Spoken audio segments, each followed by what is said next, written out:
We got Steve in Hong Kong. Yeah, hi. Hi, how are you? Guys, how you doing? Good. I made sure that I woke up early so I could phone you guys. I'm impressed. Okay, so, yeah, my question is, well, actually, I should probably state my position first. I was an atheist probably for about 20 years of my life, and the last few years, reading a lot of different types of literature and stuff, mainly more Taoist or Buddhist in my viewpoints and the way I think. So my question to you guys is, who am I on with? I'm with you, Matt, and who else? And Jen.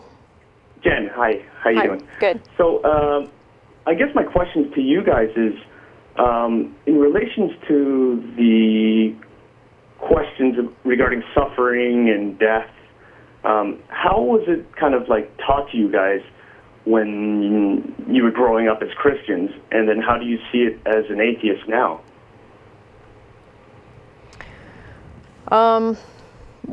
Well, when I was growing up, it's the standard story that, death entered the world because of the fall. So that was the explanation for, why we have death. And suffering. And suffering, yeah.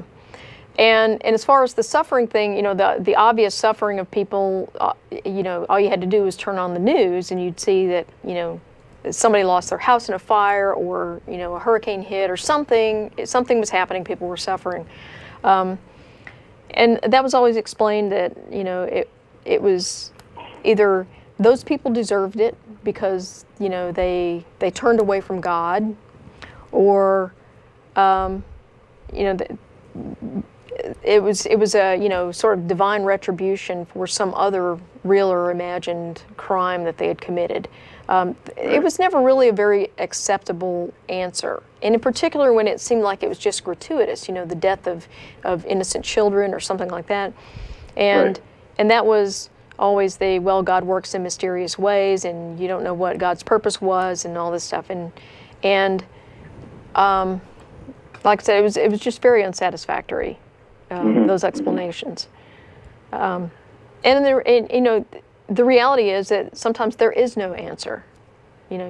We're humans. We always search for some reason for something to have happened, and sometimes there's just no reason. Things happen. Not just reason, but intent. Right. We tend to try to look for intent in things. So when we see some huge catastrophe like a tsunami or a hurricane that comes in and devastates an area and kills people and completely destroys an economy and makes sure that plenty of other people are going to die in the aftermath from disease or starvation or whatever else, we look at that and say, wow, that's just massive amounts of suffering. Why would that happen? Well, you're already asking the wrong question, because not that why is bad. I mean, you can phrase a why question that would be valid, but when you ask that question, people are looking for a purpose or an intent, and the very question presumes that that's going to be the case. It reminds me of people who would say, if God didn't create the universe, then who did? And by asking who, they're assuming that the answer needs to be a who. And the thing I keep harping on is asking the right questions. The question is, there must be some explanation for the existence of the universe. What is that explanation? And that question does not eliminate possibilities. It doesn't eliminate the possibility of a God or divine, power doing it, and it doesn't eliminate the possibility of a scientific naturalistic explanation. So when we look at a tsunami, instead of saying why and implying intent or purpose, we really need to understand more about, weather and the universe we live in, the practical reality of it, and you can come to an understanding that, first of all, if this had an intent or purpose behind it, it's vile and malicious. And if your God is sending hurricanes and tsunamis to destroy people, then he's just, beyond my ability to fathom why anybody could or worship or revere that for any reason other than fear. Now, you mentioned that you were an atheist, and these ideas of death and suffering somehow changed your view to kind of a more Taoist or whatever view. My thing is that having been a Christian and now I'm an atheist, what changes my mind is evidence.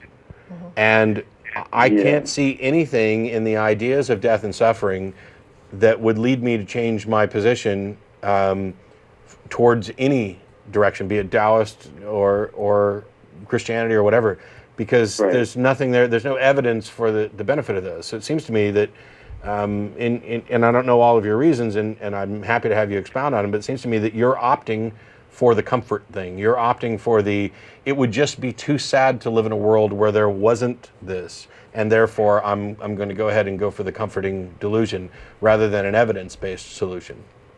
Well, yeah, I mean, you could say it's like a security blanket or an illusion, but again, there's no proof for either or, correct? Well, the thing about Taoism, it's not really a religion. I mean, if anything, it's more like a way of reasoning life, or there's no real God to worship. It's just the way that I'm thinking. Steve? You know, so it's not really like Taoism led me in a different way of thinking, but it's just like, for example, when I was an atheist, I was on stable ground, and it was actually an astronomy class that I took in university that really sealed it for me. That after that lecture, I was dead set sure I was an atheist. That was 20 years ago. In these last few years, I look back, and it seemed like when I was an atheist, I was on stable ground. I mean, we're just atoms, and when we die, that's it. What's that have? Okay, Steve, I got to stop you because now we're like 3 minutes away from the first thing. You said there's no proof either or. What do you mean by that? Whether life continues after death or life just ends. Sure. Right. And what I'm saying is my position as an atheist before was life just ends and then that's it. I understand, Steve. But what I'm saying is that once again... Is that your position too? No, I'm saying that once again you framed something in a way that's false.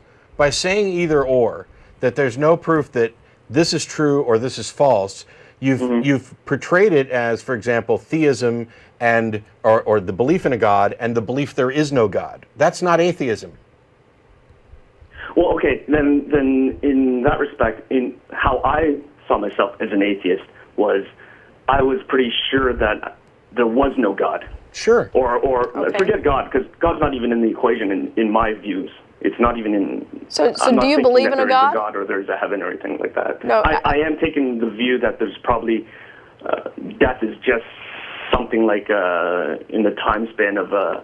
Well, you said probably. Of a nanosecond or something like that, and... It's going to be the next stage of something else, which I don't know what it is. Why? What evidence? I mean, you said probably. So what evidence did you use to determine that it was probable? Well, it's okay. Just going back to those scenarios of where you're confronted in a position where you're able to put yourself in a real dire situation, and you are confronting death. Well. What are you thinking as an atheist as those seconds are going by? How is that an answer to my question? How is that evidence for your position? I was asking, what evidence you had that made you determine... I don't have evidence for my position. It's the way that my mind will think, like to rationally think it out. Why? Okay, and why would you believe something that you don't have evidence for? Well, here... let me try it this way, like asking you a question. Sure. If it's okay. If you're Since I'm not going to get an answer, I guess I'll answer. Sorry, what was your answer? I'm saying if I can't get an answer to the question I ask, sure, go ahead and ask me a question and I'll answer. Oh, okay. Well, the question is, I mean, like you said, those tsunami, hurricane types of questions, and you see all that suffering and death as a witness to it. But I don't know if you're really able to picture yourself in the situation where you are the person that is suffering. No, I probably cannot accurately picture myself in that situation. I can come up with the best approximation possible. How is that relevant to anything we're discussing? You are able to picture yourself in that situation as an atheist, and let's say death is just right around the corner. In your mind, what are you thinking about? In my mind, I've actually been in situations like that. Okay. Yeah. So what are you thinking about? In my mind, I'm going to do everything I can to live another day. I think I'll that tell would you be this. kind of I'll tell you this. instinct or natural, but Steve, Steve, you are facing death. Yeah. Steve, I'll tell you this. I'm pretty sure that the people who in those life or death situations spend a lot of time focusing on whether or not there's an afterlife are going to find out really quick. Yeah. Yeah, I agree. And so in the atheist mind, or actually in my mind, let's just say in my mind when I was an atheist, I was pretty sure that there was no afterlife. I am too. Right? Yep. Pretty sure. You are too, right? You're pretty I'm sure. pretty sure. But it's kind of like, I mean, so in your mind, you're not thinking about anything supernatural as those seconds go by, right? Correct. Correct. So does that mean you don't like the idea of? No, it means I life don't after have death? any reason to believe that it's possible, so why waste any time on it? Well, you have a few seconds to go anyways. If you were not deluded and you still were able to rationalize things in your brain. Does that make sense? I don't know how much longer we're going to waste on this, Steve. You believe stuff because you like it. You believe stuff because you like it, not because you have evidence. No, right? I agree. There is no evidence. But rationally thinking, I think if you don't like the idea of life ending and just like that, a brain rationally, I would assume, would rationally think of supernatural things. You have a different definition of rational than I do. And what I like or don't like, is irrelevant. I mean, I agree that I don't like the fact that I'm broke, but I don't go around acting like I'm not. I agree that what you're describing does happen. It does happen for some people. I don't agree that it's rational. And I don't think it's relevant. Yeah. Because we're talking about whether or not something is true, and we're also talking about whether or not something is believable, whether or not belief has been justified. And you called to say that you used to be an atheist, but now you've changed your position, and we've already established that it's because you prefer a different view on reality that has no ties to what's actually true or demonstrable.